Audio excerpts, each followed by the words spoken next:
At dito tayo. Good news ang kakapasok lang na balita about kay Justin Brownlee. Gaya na lamang sa pagkumpirma ng spin credit po sa ayon nga po sa post nito or update nila. Hinga bayan. No FIBA suspension for Brownlee ahead of Gilas bid in Asia Cup.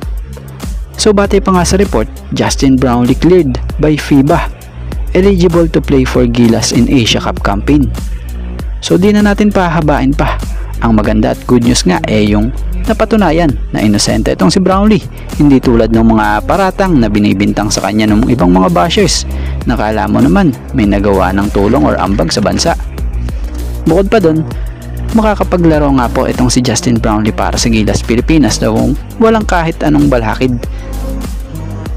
So about nga po sa nabanggit naman ni Boss Al patungkol dito, may nilinaw nga si Boss Al sa interview sa kanya ng tiebreaker credit po.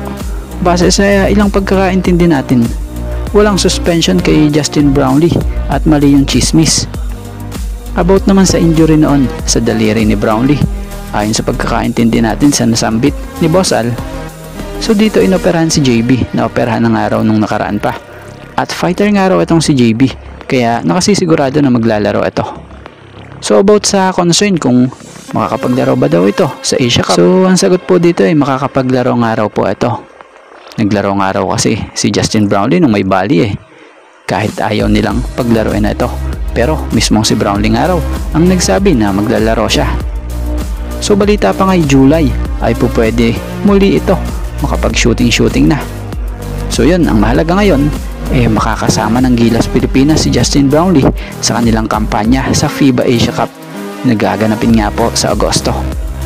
At bago nga ang lahat, baka naman po pwedeng makahingi ng isang subscription para sa ating channel or paki-follow na rin po kung nagustuhan nyo ang ating mga basketball update. At kung ito na may makakabigat para sa inyo, kahit isang like and share na lamang po. Maraming salamat po.